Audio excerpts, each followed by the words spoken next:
Good morning. This morning I'm talking about growing up with the freedom of choice. So, my mom didn't do a lot of things right, but the things she did do right, she did really, really right.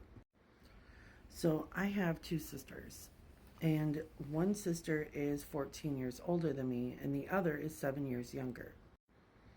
So, when you think about who my mom was raising each of us, she was a completely different, progressed person with each one.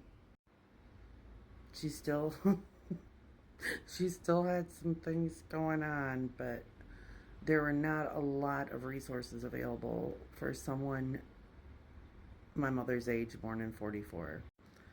But even then, she was a woman before her time. My mother practiced divination, and she also believed in Christ and God, and she studied astrology forever. And she was just an amazing spiritual powerhouse.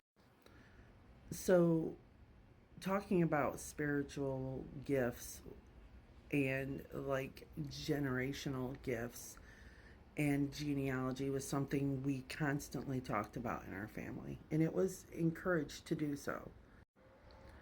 My grandmother also had two sisters.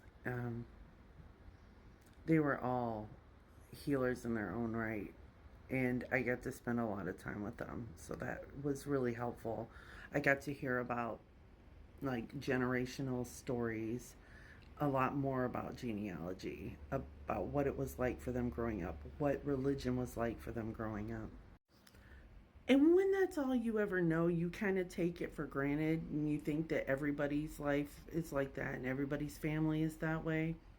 Like, my mother encouraged me to seek out other religions. There were, of course, certain few that she was just like, mm, that's not religion, that's a cult. We're not messing with that. But at one point in time, I was going to Catholic church on Sunday with my grandmother, and I was going to the Pentecostal church on Sunday with the babysitter, and I was going to the Methodist church across the street with my mom occasionally, and then, you know, what we practiced at home, which was more um, generational spiritual stuff. Like, my mother put crystals in the windows on all four sides of the house, salting our doors. That was something we did. Um, she was never worried about Halloween. She was more concerned about November 1st. Um, there were just different things that I thought most families did. And so in raising my kids, I wanted them to have the same exposures to regular secular religion and also the choice to move to our own spiritual, like, familial path as well. Because my mother prescribed as an omnist. I mean, I don't know that the word was regularly used then, because I was born in 76.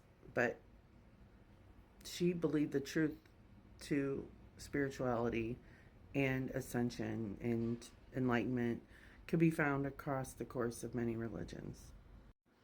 And it wasn't just something she said. Our house was full of books. It was like a museum, um, a library of all sorts of books from different religions, and she had read them all. The woman was about the only person I knew who actually read War and Peace. So I share these things with my children, and they think, I don't really know what they think of me, honestly, when it comes to that. They support me in what I do. They don't dive as deep into their spiritual work as what I have.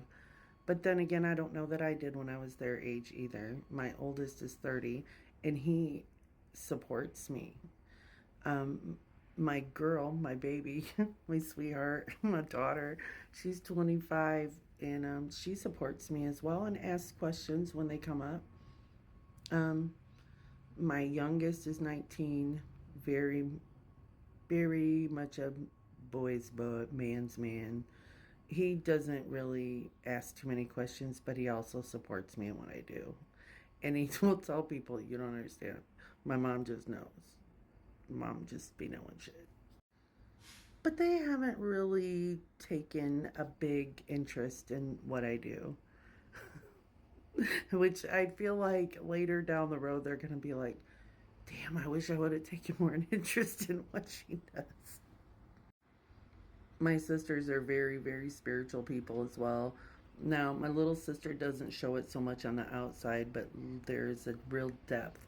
She's more into like gardening and planting and putting things together like that. Her aesthetic is different than mine, and my older sister is very deeply rooted in like her connection to God and dreams. Things come to her in dreams, or she'll get like messages, synchronicities with nature as well. But every single one of my kids have had, and nieces and nephews have had a more open communication with spirit, and things have happened where they've wanted to discuss things. My nephews are, and my sons are very like connected to wanting to know why, and they want questions. They want answers.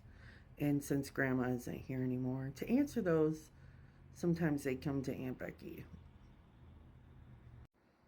And occasionally, my sons will ask for.